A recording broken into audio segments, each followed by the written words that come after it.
मैं सीताराम की बातों से उलझने लगा, मगर एक दिन मैंने तय कर लिया कि जब ओखली में सर दे ही दिया है तो फिर धमाकों से क्या करना। मेरे अंदर बार बार ये जज्बा सर उभारता था कि मैं इतनी ताकत हासिल कर लूं कि सीताराम को नीचा दिखा सकूं। आज मैं उसके इशारे पर चल रहा हूं, कल उसे अपने सामने झुकने पर मजबूर कर दूं।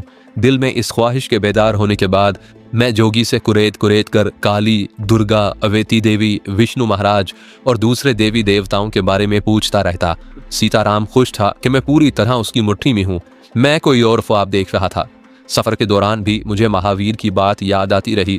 मैंने मुतअद्दिद बार सीताराम से मालूम करने की कोशिश की कि वो मेरे ज़रिए क्या काम करवाना चाहता है, लेकिन वो मुझे हर बार टाल देता या गुफ्तगू का रुख बदल कर अपनी राम कहानी शुरू कर देता। हिमालय की बर्फपोश पहाड़ियों पर पहुंचकर उसने मेरे लिए एक महफूज गुफा तलाश की। मैं उसके बताए हुए तरीकों से मंडल खींचकर आलती पालती मार कर बैठ गया। जो मंत्र मुझे सीताराम ने बताया था वो मैंने याद कर लिया था। वो जाप काली के लिए था, जिसकी मुद्दत 40 दिन थी। 40 दिन तक किसी पहाड़ के गार में भूखे प्यासे बैठे रहना एक दुश्वार गुजार मरहला था, लेकिन अब मुझे जिंदगी की परवाह नहीं रही थी। इंतकाम का एक जज्बा था जो जुनून की शक्ल इख्तियार करता जा रहा था। उसी जुनून ने मुझे कामयाब किया। 2-4 रोज तक मैं उस वीराने और मौसम की बदलती कैफियतों से परेशान रहा। कई बार मेरे दिल में ख्याल आया कि मंडल से निकलकर जिस तरफ सींग समाये भाग खड़ा हूँ, किसी बुलंद पहाड़ी से अपने वजूद को आंख बंद करके नीचे की तरफ गिरा दूं, सारा किस्सा एक ही दफ़ा में पाक हो जाए। लेकिन फिर मुझे ख्याल आता कि अगर मरना ही था तो मैंने जोगी सीताराम की बात उस वक्त क्यों कबूल की जब ढाका के अकूबत खाने में मुझे पुलिस के मजालिम बर्दाश्त करने पड़ रहे थे। मैं सीताराम के साथ कोई समझौता करने से सख्ती से इनकार कर देता तो बात इतनी आगे ना बढ़ती, लेकिन अब तीर कमान से निकल चुका था। 1 हफ्ते की जानलेवा मुशक्कत के बाद मैं मंतर पढ़ने का आदी हो गया। मौसमों की तब्दीलियां भी मेरे ऊपर असरअंदाज होने से गुरेज करने लगीं। शायद मेरे अंदर पैदा होने वाली वहशतें देखकर वो भी मुझसे कतराने लगी थी। मैं मंडल में बैठा काली का जाप करता रहा। सीताराम ने कहा था कि जाप के दौरान शैतानी और गंदी कुव्वतें मुझे भेस बदल बदल कर परेशान करेंगी, लेकिन अगर मंडल के अंदर रहा तो वो मुझे गजंद नहीं पहुंचा सकेंगी। मगर मेरे साथ ऐसा कोई काबिल जिक्र हादसा भी पेश नहीं आया। शायद काली देवी को भी मेरा रूप पसंद आ गया था। वो मुझ पर मेहरबान हो गई तो फिर सारी मुश्किलात दूर हो गईं। 40 रोज में मेरी हालत अजीब हो गई थी। मेरा पूरा जिस्म पत्थर बन चुका था। गर्दो गुबार और सर्दी के थपेड़ों ने मेरे चेहरे की रंगत भी बदल डाली थी। मेरे सर और दाढ़ी के बाल भी खुद रो जंगली झाड़ झंकार की तरह बढ़ चुके थे, लेकिन मेरी ज़बान किसी मशीन की तरह उस मंत्र के बोल दोहराती रही जो सीताराम ने मुझे याद करवाए थे। उसने कहा था कि मुझे दिनों के शुमार करने की ज़रूरत पेश नहीं आएगी। या तो 40 रोज़ मुकम्मल होने के बाद वो खुद मुझे लेने आएगा, या कोई और अलामत ऐसी जाहिर होगी जो मुझे मेरी कामयाबी का एहसास दिला देगी। मंडल में बैठ कर जाप करने के दौरान मुझे किसी गंदी कुव्वतों ने डराने की कोशिश नहीं की।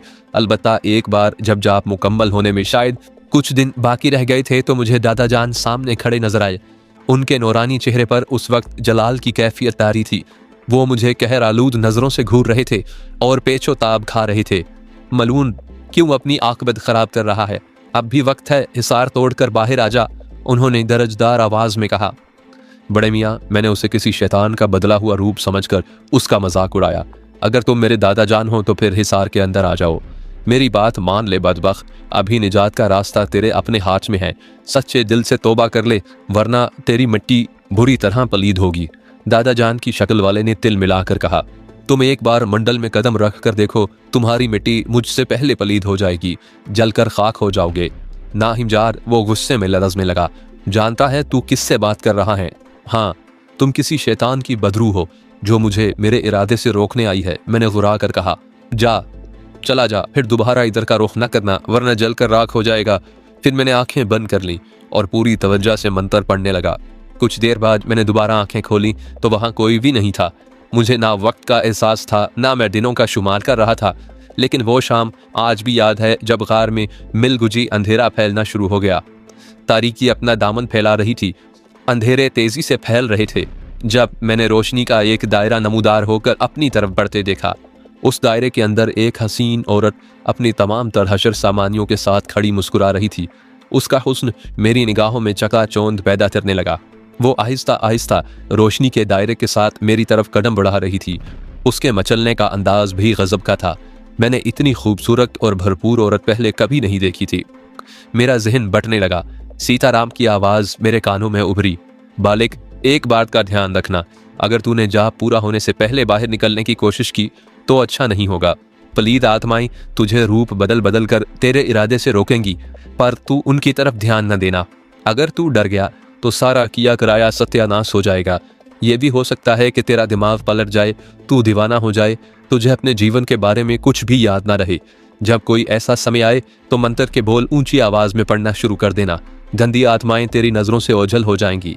तूने जो मंडल खींचा है उसमें कोई मनुष्य या शैतानी शक्ति कदम नहीं रख सकती, वरना जलकर भस्म हो जाएगी। मेरी बात गिरा से बांध ले, जाप के आखिरी दिन बड़े कठिन होते हैं। मैंने मंत्र के बोलों को बुलंद आवाज में पढ़ने की कोशिश की, लेकिन कामयाब नहीं हो सका। मंत्र के बोल मुझे याद नहीं आ रहे थे। मेरी नजरें उसी हसीन औरत पर मरकूज थीं जिसके दोनों शानों पर दो नागने कुंडली मारे बैठी लहरा रही थी। उसके सर पर रोशनी के झमाके हो रहे थे। वो मेरे मंडल के करीब आकर रुक गई। उसकी नजरें मेरे चेहरे पर मरकूज थीं। उसके होंठों के बेजवी कुदास पर मुस्कुराहट खेल रही थी। खबरदार, मैंने सारे जिस्म की कुव्वत जमा करके बमुश्किल मुखातिब किया, मंडल में कदम रखने की गलती मत करना, वरना जलकर राख हो जाओगी। तुम्हारा नाम रतन कुमार है ना? उसके होंठों पर जुम्बिश हुई तो फिजा में नकरई घंटियों की मशहूर कुन आवाजें गूंजने लगी। हाँ, मैं रतन कुमार हूँ। मैंने उसे घूरते हुए पूछा, तू कौन है? किसकी शक्ति प्राप्त करने के कारण यहाँ बैठा है? वो मेरा सवाल नजरअंदाज करके बड़े पुरवत्कार अंदाज में बोली, किसके लिए जाप कर रहा है? दफा हो जा यहाँ से, वरना मैं तुझे भस्म कर दूंगा। मैंने पैंतरा बदलकर उसे ललकारा। तुम मुझे अच्छे लगे रतन कुमार, इसीलिए बैर बुलाऊ ने तुम्हें डराने की कोशिश नहीं की। वो कदम आगे बढ़ाते हुए एक अदा से बोली, तुम जिस काली के लिए जाप कर रहे हो, मैं उसी का दूसरा रूप दुर्गा हूँ। तुम किस्मत के धनी हो जो मेरा दर्शन कर रहे हो। उठो रतन कुमार, मंडल से बाहर आकर मेरा स्वागत करो। मेरा वजूद लड़खड़ाने लगा। सीताराम की नसीहतें मेरे पेश नज़र थीं, लेकिन उस हसीना और काफिर अदा का हुस्न मुझे अपनी तरफ खींच रहा था। मैं मखमसे की कैफियत से दो चार था जब उसके याकुवती होठों को दोबारा जुम्बिश हुई। मैं तुम्हारे मन का हाल समझ रही हूँ, उसने मेरी आंखों में झांकते हुए कहा। तुम इस समय हमारे सेवक जोगी सीताराम के बारे में सोच विचार कर रहे हो। उसने तुम्हें मना किया था कि मंडल से बाहर निकलने की भूल ना करना। हाँ हाँ, मेरी जबान लड़खड़ाने लगी। उसने यही कहा था। ठीक है, वो बड़ी मौसीकियत से बोली, तुम मंडल से बाहर मत आओ, मैं मंडल के अंदर आ जाती हूँ। उसके कदम उठने लगे। मेरा वजूद डगमगाने लगा। मुझे खौफ था कि वो जलकर राख हो जाएगी। मैंने उसे रोकने की खातिर चिल्लाने की कोशिश की, हड़बड़ा कर उठने की कोशिश, लेकिन मेरी जबान जुम्बिश न कर सकी। मैं अपनी जगह बुत बन गया। वो मंडल में मेरे करीब आकर रुक गई। मेरी आंखें हैरत से पटपटाने लगीं। वो यकीनन कोई बदरू नहीं थी, वरना सीताराम के कहने के मुताबिक जलकर खाक हो जाती। उसने जो कुछ कहा था वो शायद ठीक ही था। वो काली का दूसरा रूप दुर्गा ही रही होगी। मुझे अपनी खुशनसीबी पर रश्क आने लगा। मैंने उसके सरापा को गौर से देखा, फिर उसके सामने सर झुका दिया। अल्फाज खुद मेरी जबान से अदा होने लगे। मैं बड़ी रवानी से सीताराम की जबान बोलने लगा। देवी, तेरी बड़ी कृपा जो तूने अपने सेवक की भक्ति को स्वीकार कर लिया, वरना मैं तेरे चरणों की धूल भी नहीं। तुम्हारा मन उजला है रतन कुमार, तुम्हारे अंदर कोई खोट नहीं है। इसी कारण मैंने दुर्गा का रूप धारा है। काली के रूप में तुम्हारे सामने आती तो तुम चीख मारकर होशो हवास खो बैठते। ये भी तेरी कृपा है देवी। मैंने अकीदत का इजहार किया। दुर्गा जानती है कि तुम्हारे मन में क्या है। मैं तुम्हारे भविष्य को खुली किताब की तरह पढ़ रही हूँ। मुझे आशीर्वाद दे देवी कि मैं अपनी मंजिलों को पालूं। मैंने हाथ बांधकर दरख्वास्त की। तू अपनी भावनाओं में अवश्य सफल होगा रतन कुमार। उसने मेरे सर पर अपना हाथ रखकर थपकी दी। धरती की कोई शक्ति तेरा रास्ता खोटा नहीं कर सकती, परंतु अपनी मंजिल तक पहुंचने के लिए तुझे विष्णु महाराज के लिए 21 रोज तक फिर आलती पालती मार कर बैठना होगा। लेकिन इसकी खबर हमारे सेवक और तेरे गुरु जोगी सीताराम को नहीं होनी चाहिए। वो मन के भेद झांकने की शक्ति रखता है। मैंने अपने खदशा जाहिर किया। मैं उसकी महान शक्तियों का तोड़ नहीं कर सकता। रतन कुमार, उसने मुझे बाजू से थाम कर खड़ा करते हुए बड़े नरम लहजे में मुखातिब किया। तुम पुजारी महावीर को भूल रहे हो। उसकी शक्ति सीताराम से अधिक ज्यादा नहीं है, लेकिन उसने दम साधने का गुर सीख लिया है। तू मेरे हाल पर कृपा कर दे देवी। मैं तेरा अपकार सारा जीवन याद रखूंगा। दुर्गा ने मुझे घूर कर देखा। उसके चेहरे पर कई रंग बदलने लगे। वो किसी सोच में मुब्तला थी। मैं उस पर नजरें जमाए रहा। कई सायतें खामोशी से गुजर गई। उसके हिजान अंगेज जिस्म से फूटने वाली खुशबू मेरे दिलो दिमाग पर तारी हो रही थी। मैं एक अजीब कैफियत, एक अजीब सहर में मुब्तला था। जब उसके होंठ दोबारा हिले, मैं देख रही हूं कि तुम्हारे भविष्य में क्या लिखा है, उसने स्पाट लहजे में कहा। अगर मैं काली के रूप में आती तो तुम्हारी बंती को सीताराम के मुकाबले में ठुकरा देती, लेकिन दुर्गा के रूप में मैं तुम्हें निराश नहीं करूंगी। देवताओं को भी यही मंजूर है। दुर्गा ने अपनी बात खत्म करने के बाद अपने बालों में गुंदा हुआ एक फूल निकालकर मुझे खाने को कहा। मैंने उसके हुक्म की तामील में किसी हिचकिचाहट का मुजाहरा नहीं किया। अब सीताराम तुम्हारे मन की सारी बातें नहीं जान सकेगा। सारी बातों से तेरी क्या मुराद है? मैंने डरते डरते वजाहत चाही। केवल वो बातें जो तू उससे छुपाना चाहता है। पर एक बात का ध्यान रखना, कभी देवी देवताओं की तरफ से तेरे दिल में कोई मैल आया तो फिर मुझे तेरे लिए भी काली का रूप इख्तियार करना पड़ेगा। धर्म के नाम पर मैं तेरे साथ कोई रियायत नहीं करूंगी। समझ रहे हो रतन कुमार कि मैं तुमसे क्या कह रही हूं? मैं तेरी बातों का ध्यान रखूंगा। मैंने जल्दी से हामी भर ली। विष्णु महाराज का जाप करने के बाद तू महान शक्ति प्राप्त कर लेगा, लेकिन उस शक्ति को तू सीताराम को नष्ट करने के लिए कभी इस्तेमाल नहीं करेगा। मैं तुझे वचन देता हूं कि सीताराम को कोई ऐसा कष्ट नहीं दूंगा जो तेरी मर्जी के खिलाफ हो। फिर दुर्गा ने मेरा हाथ थाम लिया। मुझे यूं महसूस हुआ जैसे एक लम्हे को मेरी आंख बंद हो गई हो, दूसरे लम्हे आंख खुली तो मैं किसी घने जंगल में मौजूद था। वो जंगल भी किसी बुलंद पहाड़ पर वाक़या था। ये स्थान विष्णु महाराज के जाप के लिए ठीक रहेगा। दुर्गा ने मुझे जाप करने के लिए मंत्र के बोल बताए। मैं मंडल खींच कर बैठने लगा तो उसने कहा, रतन कुमार, तू बड़ा भाग्यवान है जो मैं सीताराम के मुकाबले में तेरे हाथ मजबूत कर रही हूँ। तुझे विष्णु महाराज के जाप के बाद जो शक्ति प्राप्त होगी, तूने कभी सपनों में भी उसके बारे में नहीं सोचा होगा। मैं महसूस कर रहा हूँ देवी कि अगर तू सेवक पर दया ना करती तो मैं कभी सफल ना होता। मेरे पास वो शब्द नहीं जो तेरे अपकार का मोल हो सकें। मैंने कुछ सोचकर उसकी शान में कसीदे पढ़ते हुए कहा, परंतु कुछ बातें ऐसी हैं जो मुझे बेअकल कर रही हैं। देवी जानती है कि तेरी परेशानी का कारण क्या है, लेकिन अभी तुझे समय का इंतजार करना पड़ेगा। पुजारी महावीर ने मथुरा में जो बात की थी, मैं उसके बारे में जानना चाहता हूँ। मैंने खुलकर अपना मकसद बयान किया। नहीं रतन कुमार, नहीं, उसने संजीदगी से कहा। अभी मैं जुबान नहीं खोल सकती, लेकिन मेरा आशीर्वाद तेरे साथ है। महावीर ने जो कुछ कहा था वो कुछ सोच विचार करने के बाद ही कहा था। तू विष्णु महाराज का जाप पूरा कर लेगा तो कठिन रास्ते तेरे लिए आसान हो जाएंगे। देवी, मैं एक प्रार्थना और करूंगा, मैंने मौके से फायदा उठाते हुए कहा। अगर तेरा ये सेवक तुझे सच्चे मन से याद करे तो क्या उसकी सहायता करेगी तू? मैंने कहा ना कि मेरा आशीर्वाद तेरे साथ है, परंतु मैंने जो कुछ कहा है उसका ध्यान भी रखना। देवी ने मायनी खेज मुस्कुराहट से जवाब दिया, ये ना भूल जाना कि जोगी सीताराम हमारा पुराना सेवक है। मैं कुछ और कहना चाहता था, लेकिन दुर्गा मेरी निगाहों से ओझल हो गई। उसकी मायनी खेज मुस्कुराहट और आखिरी जुमला मेरी समझ में पूरी तरह नहीं आ सका। मैं कुछ देर गौर करता रहा, फिर मंडल में बैठकर विष्णु महाराज का जाप शुरू कर दिया। कई दिनों तक दुर्गा का तस्वुर मेरे जहन में जागता रहा। फिर मैं अपने जाप में इतना गर्क हो गया कि हर बात से बेनियाज हो गया। दुर्गा ने जब मुझे विष्णु महाराज का जाप करने का मशवरा दिया था तो मुझे हैरत ही हुई थी। जोगी सीताराम ने भी मुझे विष्णु महाराज के जाप के बारे में बताया था कि जो शख्स उस जाप को मुकम्मल कर ले उसके बदन में महान शक्तियों का सागर ठाटे मारने लगता है।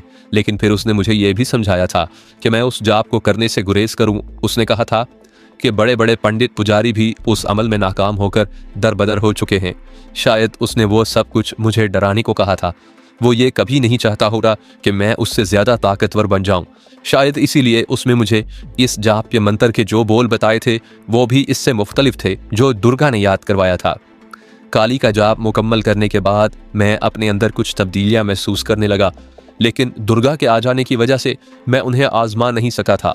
सीताराम जो बातें करता था वो भी नाकाबिले यकीन थी, लेकिन मैं बजाते खुद उसके पुरइसरार और हैरत अंगेज कारनामों को अपनी आंखों से देख चुका था। हिंदी माइथोलॉजी की अजीबो गरीब कहानियां भी कुछ कम हैरत अंगेज नहीं हैं। गणेश देवता का वजूद भी काली के बदन से उतरे हुए मैल को चहल का मरहूने मिन्नत है। विष्णु महाराज के लिए लिखा है कि वो एक चूहे पर सवारी करते थे। निगाहों की तपिश से किसी हरे भरे दरख्त का जलकर राख हो जाना और भी बहुत सी नाकाबिले यकीन और पुरइसरार बातें मौजूद हैं। देवमालाई कहानियों की ये किताबें दुनिया के गोशे गोशे में मुख्तलिफ ज़बानों में बिखरी पड़ी हैं। एहराम मिस्र की बातें भी इंसानी जिस्म के रोंगटे खड़े कर देती हैं। ये दुनिया भी एक अजायब खाना है। मुख्तलिफ कबीलों के रस्म व रिवाज भी मुख्तलिफ होते हैं, लेकिन मैं उन पर बहस करने से गुरेज करूँगा।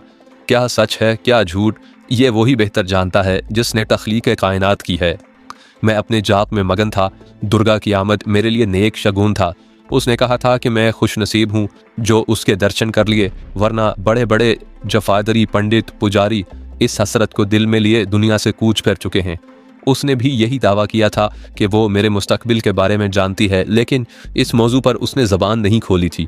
उसने महावीर की कही हुई बातों की वजाहत भी नहीं की थी। जोगी सीताराम के मुकाबले पर उसने मुझे विष्णु महाराज का जाप करने का मशवरा दिया था।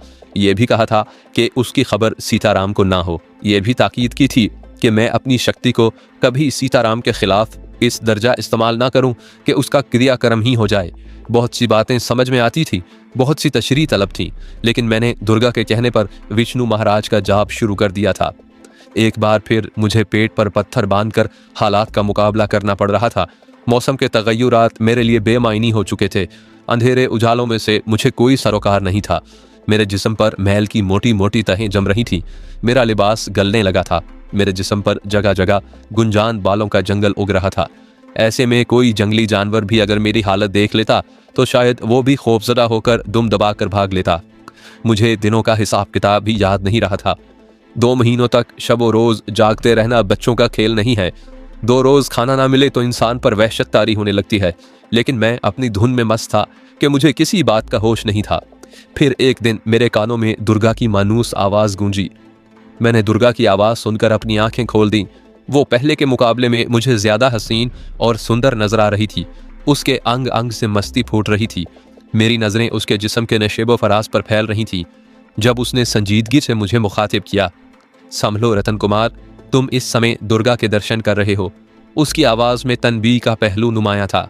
मैंने जल्दी से अपनी निगाहें झुकाकर कहा, तेरे दर्शन के सिवा मेरे मन में कुछ और नहीं था देवी।